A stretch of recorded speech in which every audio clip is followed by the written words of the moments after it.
আপোনালোকে জানে যে অসমত এতিয়া বহুখিনি উদ্যোগ আহিছে, প্ৰাইভেট বিজনেছ আহিছে। তেওঁলোকে চৰকাৰৰ পৰা PSU বিচাৰি থাকে যে আমাক প্ৰাইভেট সিকিউৰিটি, আমাক PSU দিব লাগে। বহুত ক্ষেত্ৰত আন বিষয়াসকলে বা আন ব্যক্তিসকলেও PSU বিচাৰে।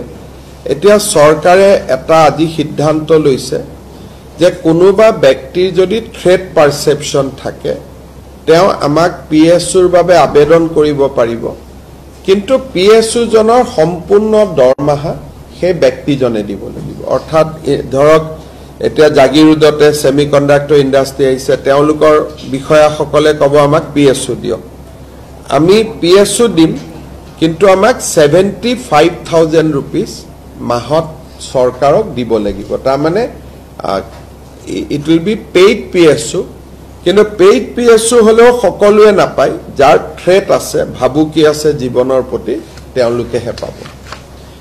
আপোনালোকে জানে যে অসমত এতিয়া বহুখিনি উদ্যোগ আহিছে, প্ৰাইভেট বিজনেছ আহিছে।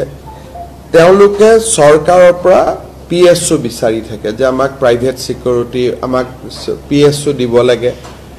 বহুত ক্ষেত্ৰত আন বিষয়াসকলে বা আন ব্যক্তিসকলেও PSU বিচাৰে।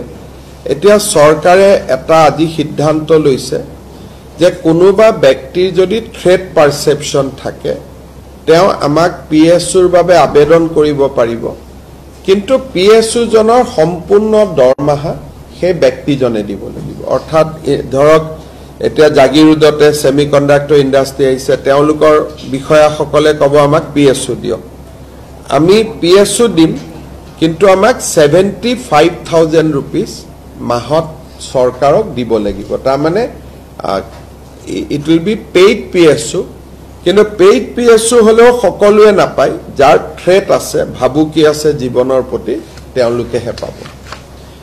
আপোনালোকে জানে যে অসমত এতিয়া বহুখিনি উদ্যোগ আহিছে, প্ৰাইভেট বিজনেছ আহিছে।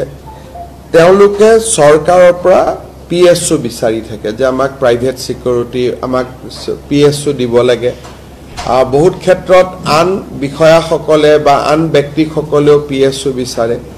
এতিয়া চৰকাৰে এটা আজি সিদ্ধান্ত লৈছে যে কোনোবা ব্যক্তিৰ যদি থ্ৰেট পাৰসেপশন থাকে তেওঁ আমাক PSUৰ বাবে আবেদন কৰিব পাৰিব, কিন্তু PSU জনৰ সম্পূৰ্ণ দৰমহা সেই ব্যক্তিজনে দিব লাগিব। অৰ্থাৎ ধৰক এতিয়া জাগিৰোডতে সেমিকন্ডাক্টৰ ইণ্ডাষ্ট্ৰি আহিছে, তেওঁলোকৰ বিষয়াসকলে ক'ব আমাক PSU দিয়ক, আমি PSU দিম, কিন্তু আমাক 75,000 rupees মাহত চৰকাৰক দিব লাগিব। তাৰমানে it will be paid PSU, কিন্তু পেইড PSU হলেও সকলোৱে নাপায়, যাৰ থ্ৰেট আছে, ভাবুকি আছে জীৱনৰ প্ৰতি, তেওঁলোকেহে পাব।